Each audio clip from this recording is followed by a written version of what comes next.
Magandang araw mga bata, narito na ang ating aralin sa Reading and Literacy Week 8 Day. Ngayong araw, babasahin natin ang talata tungkol sa kwentong inyong napakinggan sa language.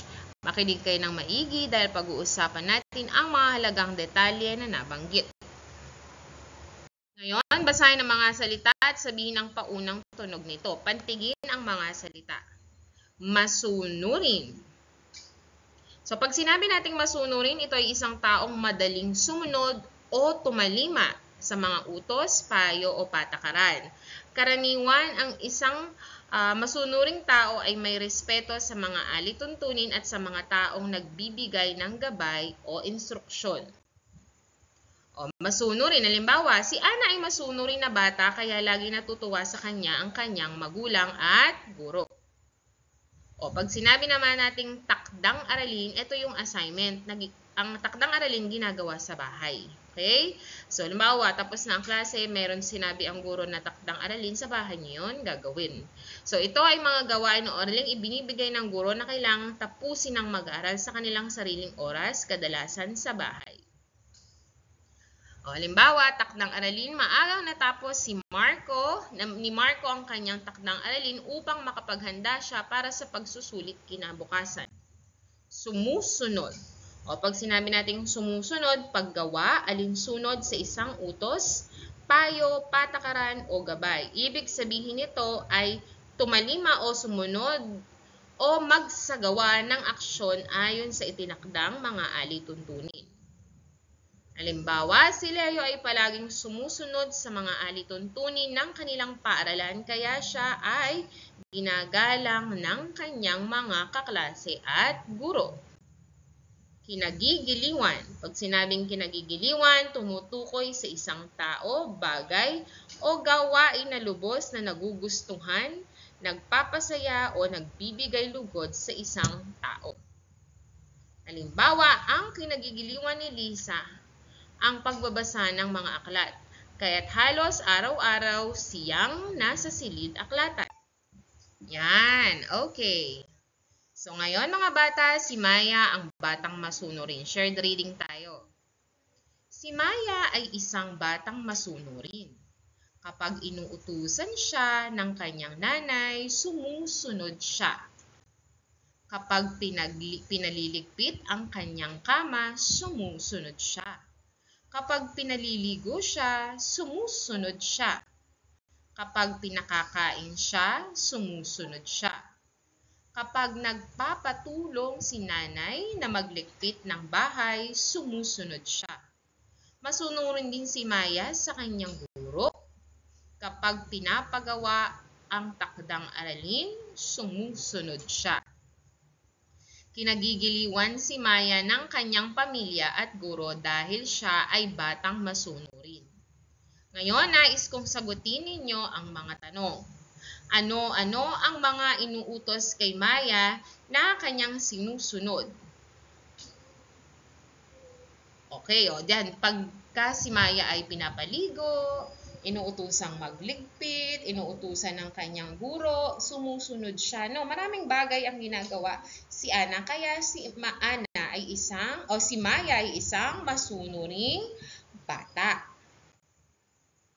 O, kanino sumusunod si Maya?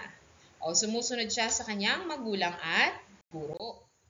O, ilarawan si Maya. Ano ang mga salitang maaaring maglarawan sa kanya? So, siya ay masunurin, masipag, o yan, mabuting bata o mabait na bata. So, alin sa mga ginagawa ni Maya ang inyo ring ginagawa sa bahay? Sige nga. O, kung marami kayong kagaya na ginagawa ni Maya, very good. Magaling kayong bata. So, ngayon, gamit ang concept map, ilista ang natutunan ninyo tungkol kay Maya. Ayan. O, una, si Maya ay masunurin. Si Maya ay responsable. Ibig sabihin, ginagawa niya yung mga task niya o mga dapat niyang gawin. Si Maya ay magalang. Kapag tayo masunurin, iginagalang natin yung matatanda na nag-uutos sa atin. Si Maya ay handa sa pag-aaral.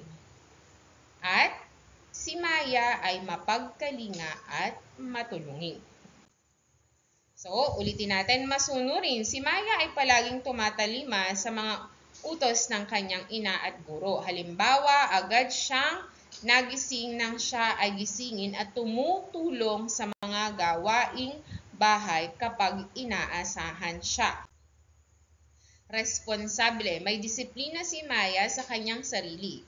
Inayos niya agad ang kanyang kama pagkagising, naligo at nagbukas ng laptop para sa kanyang online class. Magalang. Kapansin-pansin ang paggalang ni Maya sa kanyang ina dahil palaging may po at opo ang kanyang mga sagot. Handa sa pag-aaral.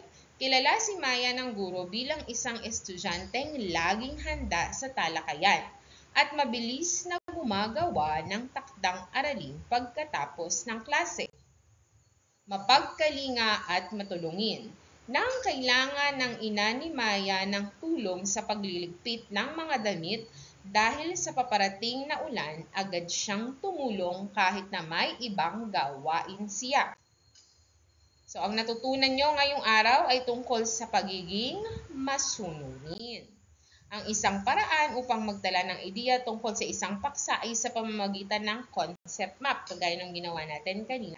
Basahin ang mga pangungusap, kompletuhin ang mga salita sa pamamagitan ng pagsulat ng tamang letra. Si Maya ay isang batang, ano kaya to? Ayan, letter M to, masunurin. Kapag inuutusan siya ng kanyang nanay, ano yan? Sumusunod siya. Kapag, ano kaya to? Ayan, letter P, pinagliligpit o pinaliligpit ang kanyang kama, sumusunod siya. Kapag, ano to? Pinaliligo siya, yan, sumusunod siya. At ang huli, kapag pinapakain siya, o P, pinapakain siya, sumusunod siya. Kapag nagpapatulong si nanay, o ano nawawala dito? N. Na magligpit sa bahay, sumusunod siya. Yan. So, naway may natutunan kayo sa ating aralin ngayong araw. Hanggang sa muli. Paalam!